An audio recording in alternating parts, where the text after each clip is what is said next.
Good morning. कक्षा 10 में रासायनिक अभिक्रिया उत्प्रेरक चल रहा था, जिसमें रासायनिक अभिक्रिया में हमने दो अभिक्रियाएं पढ़ ली थी। एक तो युग्म संयुग्मन अभिक्रिया, दूसरी थी विस्थापन अभिक्रिया। अब तीसरी अभिक्रिया आज पढ़ेंगे अपघटनीय अभिक्रिया। नाम यह अपघटन, अपघटन मतलब होता है टूटना। जब कोई पदार्थ अभिक्रिया करता है यानी अभिकारक टूट करके दो या दो से अधिक उत्पादों में बदल जाता है, यानी ऐसी अभिक्रिया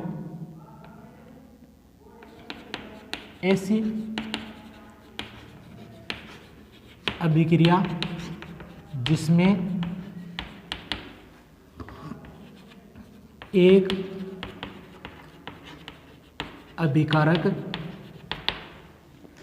अभिकारक अपघटित होकर दो या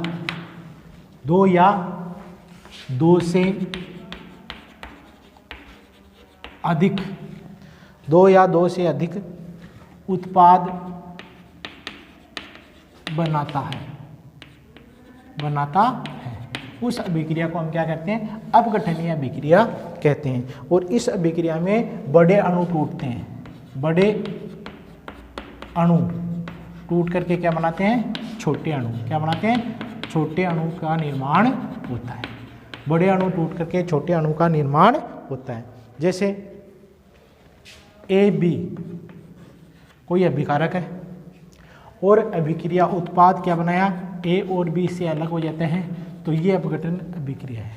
यदि इस अभिक्रिया को उल्टा कह दें तो कौन सी अभिक्रिया की? योगात्मक संयुग्मन अभिक्रिया संपन्न हो जाएगी। इस अभिक्रिया को उल्टा लिखे तो कौन सी हो जाएगी? संयुग्मन अभिक्रिया हो जाती है। अब इस अभिक्रिया के कई उदाहरण, कितने प्रकार की होती है, इसके प्रकारों के बारे में, उनके उदाहरण के बारे में पढ़ेंगे। प्रकार और उदाहरण अलग अलग याद होने चाहिए, कौन से प्रकार का कौन सा उदाहरण है। जैसे विद्युत अपघटनीय अभिक्रिया पहली है। प्रकार कौन सा है? विद्युत अपघटनीय अभिक्रिया। विद्युत अपघटनीय अभिक्रिया में क्या होता है? यौगिक गलित या द्रव अवस्था में रहता है। क्या रहता है? अपघटनीय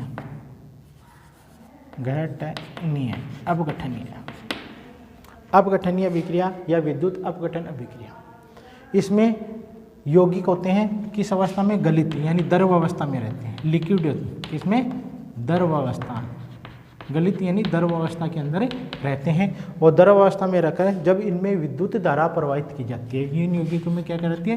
विद्युत धारा प्रवाहित की जाती है, तो ये यौगिक का क्या हो जाता है? अपघटन हो जाता है। तो वो अभिक्रिया क्या कहलाती है? विद्युत अपघटनीय या अपघटन अभिक्रिया कहलाती है। जैसे इसके उदाहरण लेते हैं हम। जब जल के अंदर, जल लिक्विड होता है, द्रव अवस्था में होता है, जल के अंदर विद्युत धारा प्रवाहित की जाती है, विद्युत अपघटन किया जाता है या विद्युत धारा प्रवाहित करते हैं, तो इसका क्या हो जाता है? विद्युत अपघटन हो जाता है और हाइड्रोजन और ऑक्सीजन अलग हो जाता है। क्या मानेगा? हाइड्रोजन का सूत्र और ऑक्सीजन का सूत्र ये H2O2। अब देखो यहाँ हाइड्रोजन 2 हैं और यहाँ भी 2 हैं, ऑक्सीजन 2 है, यहाँ 1 है। इसको 2 करने के लिए 2 से गुणा करेंगे तो हाइड्रोजन कितने हो गए? 2 दूनी 4, और यहाँ 2 ही है तो इसको भी 2 से गुणा कर देंगे तो यहाँ भी 4 हो जाएंगे। ऑक्सीजन 2 है, यहाँ भी ऑक्सीजन 2, अभिक्रिया संतुलित होगी। तो पहला उदाहरण है विद्युत अपघटन अभिक्रिया का। जल में विद्युत धारा प्रवाहित करने पर ऑक्सीजन और हाइड्रोजन अलग अलग हो जाती है। दूसरा है नमक के विलयन लेते हैं। नहीं, नमक को जब पानी में घोला जाता है, नमक के विलयन के लिए एक क्यों लगाते हैं, हम पढ़ा था। विद्युत अपघटन की विद्युत धारा प्रवाहित की जाती है। क्या कीजिए? विद्युत धारा इसमें प्रवाहित की जाती है तो क्या हो जाता है? Na और क्या बनता है? Cl2। क्या बनता है? Cl2 बनता है। सोडियम का 1 है, यहाँ भी 1 है, क्लोरीन के 1 है, यहाँ 2 है, तो यहाँ 2 करने इसको 2 से गुणा कर देंगे।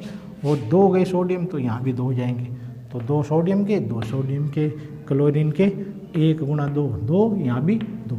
तो इस प्रकार दो भागों में अपघटित हो जाता है। तो ये क्या अभिक्रिया कौन सी कहलाती है? विद्युत अपघटनीय अभिक्रिया या विद्युत अपघटन अभिक्रिया कहलाती है। किन में होती है? जो किस अवस्था में होते हैं? द्रव अवस्था में ये संपन्न होती है। अब विद्युत जब अपघटन होता है तो ये अलग अलग पदार्थ बनते हैं दो, ये भी अलग अलग विद्युत अपघटन होता है। तो ये पदार्थ क्या होते हैं? एनोड या कैथोड पर अलग अलग एकत्रित होते हैं। किस पे? एनोड व कैथोड पर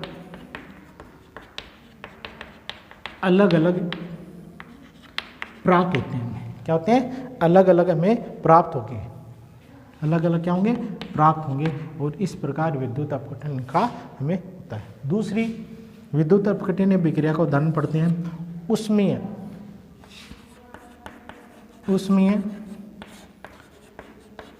अपघटन अभिक्रिया। उष्मीय अपघटन अभिक्रिया यौगिक ऊष्मा देने पर छोटे अणु में टूट जाते हैं। हम किसी यौगिक को ऊष्मा देते हैं, क्या देते हैं? यौगिक को क्या देते हैं? यौगिक को क्या देते हैं? ऊष्मा। ऊष्मा देने पर वह छोटे अणु में टूट जाता है। क्या देता है? छोटे अणु के अंदर टूट जाता है। तो ऐसी अभिक्रिया कहलाती है उष्मीय अभिक्रिया। अब देखो, जैसे हम कैल्शियम कार्बोनेट चुन्नी का पत्थर लेते हैं, क्या लेते हैं? Calcium carbonate. कैल्शियम कार्बोनेट को जब ऊष्मा दी जाती है, यानी गर्म किया जाता है, ऊष्मा कब मिलेगी? जब इस वस्तु को गर्म करेंगे, किया जाता है। तो 473 केल्विन पर इसको गर्म करते हैं। कितना गर्म करते हैं? 473 केल्विन पर गर्म करते हैं। तो कैल्शियम ऑक्साइड देता है। क्या देता है? CaO और कार्बन डाइऑक्साइड गैस बाहर निकल जाती है। तो ऊष्मा देने पर दो चीज़ों में, कैल्शियम ऑक्साइड और कार्बन डाइऑक्साइड, किसमें टूटता है? कैल्शियम ऑक्साइड और किस में टूट जाए? कार्बन डाइऑक्साइड के अंदर टूट जाता है। तो ये अभिक्रिया किस प्रकार की है? उष्मीय, ऊष्मा देने पर संपन्न होती है। एक होती है प्रकाशीय अभिक्रिया। प्रकाशीय अपघटन, प्रकाशीय अपघटन या प्रकाशीय अपघटनीय अभिक्रिया ऐसी अभिक्रिया जिसमें प्रकाश से ऊर्जा प्राप्त होकर छोटे अणु में टूटता है। किससे प्राप्त होती है ऊर्जा? प्रकाश से। और प्रकाश से ऊर्जा प्राप्त करके अणु किस में टूट जाता है? छोटे अणु में। सभी छोटे अणु में टूट रहे हैं। इसमें भी अपघटन होता है, छोटे अणु में टूट जाते हैं। इसमें भी अपघटन होकर छोटे अणु में टूट जाए, इसमें भी ऐसा होता है। हाइड्रोब्रोमाइड को जब अभिक्रिया करवाती हैं, किसमें? प्रकाश